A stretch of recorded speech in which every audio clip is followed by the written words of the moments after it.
What's up, party people? I'm Pastor Leah Scholl from Wake Forest Baptist Church here in beautiful Winston-Salem. I'm so grateful that you have joined me here today. Did you know that in England, cleats are called boots? And that the trunk of a car is also called a boot? So if you're fired while you're putting your cleats in your car, you got the boot while you're putting your boots in the boot. That's a lesson from Ted Lasso. Today is our second in a series called The Gospel According to Ted Lasso. My friends Robin and Marty Anderson from Commonwealth Baptist Church in Alexandria, Virginia, and I dredged up this idea and we have run with it and had such a good time. Ted Lasso is an everyman, a mensch, a kind man who says very interesting things. He's an American football coach hired to coach a Premier League football team. That's soccer to you and me. And today's wise advice is be a goldfish.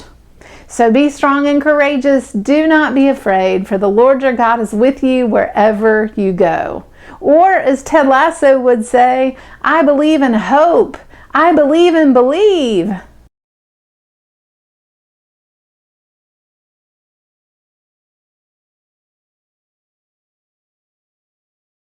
In Season 1, Episode 2 of Ted Lasso, all the players are on the field for training. That's practice to you and me.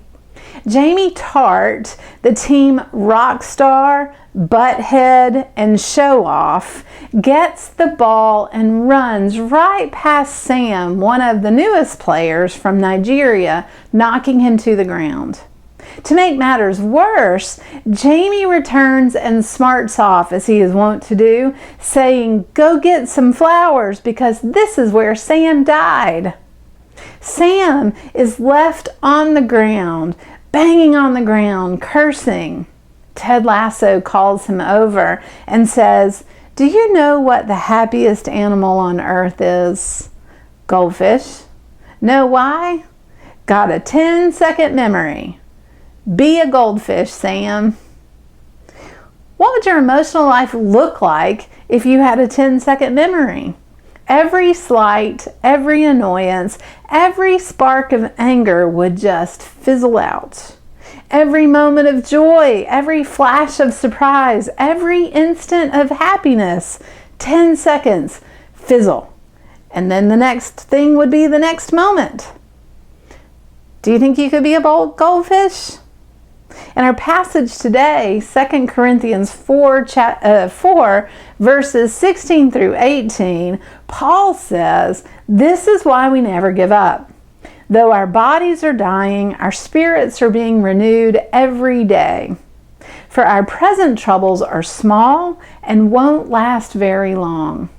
Yet they produce for us a glory that vastly outweighs them and will last forever."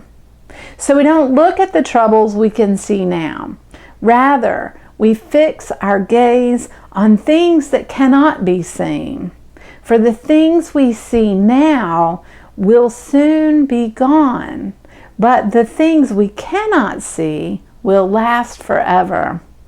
Paul's message is not that we should avoid suffering, but instead that we move through suffering, knowing that ultimately, because of God's love, suffering won't last forever. You know what they say, when you're going through hell, keep on going. Our troubles are small and won't last very long. The Apostle Paul seems to say, be a goldfish. Science tells us to be a goldfish too. Are you aware that the physiological lifespan of an emotion in the body and brain lasts for 90 seconds?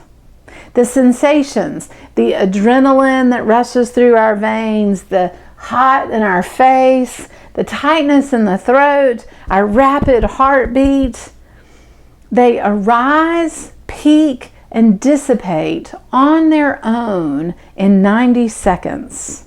I mean, it's not the 10 seconds of a goldfish, but it's not a whole lot longer than that, is it?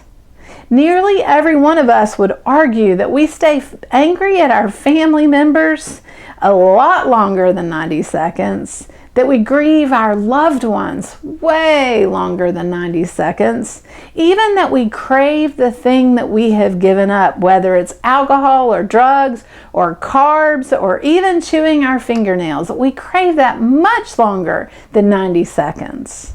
But scientists say those emotions stay with us longer because we keep telling ourselves the story. In our minds, we keep dredging up the fact that our husbands have left the towel on the floor again. We keep wallowing in our loss when we lose someone that we love. And we keep telling ourselves how much we miss our addictive substances and behaviors. If we drop the story, feel the feelings, we can get really close to being goldfish. If we feel our feelings, really feel them, they can dissipate. And not only that, they can serve as a signal that something else is going on within us. So they can teach us. For instance, anger means that our boundaries need tightening up. Fear tells us to pay attention. Happiness, that fleeting of all feelings, tells us something wonderful has happened. Sam, the Nigerian on the football field, was feeling frustrated. And not only that, we feel frustrated when we don't meet our goals. But frustration or acting out on that frustration doesn't help us meet our goals. So we notice it. We feel it. In the case of Sam, we refocus on what our goal is and work towards that. We move forward to achieve that goal. We're the goldfish.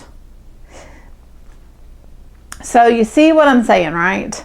We feel the emotion, we ask why it's here, then we act on the why, not the feeling. There comes a point in the wonderful first season where Ted Lasso is talking to his team who is suffering again. Ted reminds them that there is something worse than suffering, and that is suffering alone. And he reminds them that a team doesn't suffer alone, and then that's the beauty of a team. But then Ted says this really important thing. He says, in effect, feel what you feel, and then be the goldfish. So will you try it this week? Will you be a goldfish with me? Remembering to feel the emotion, ask why it's here, and then act on the why, not the feeling. That's what I'm going to try, and I hope you will with me. Thank you again for being here. I love you, and I love being your pastor.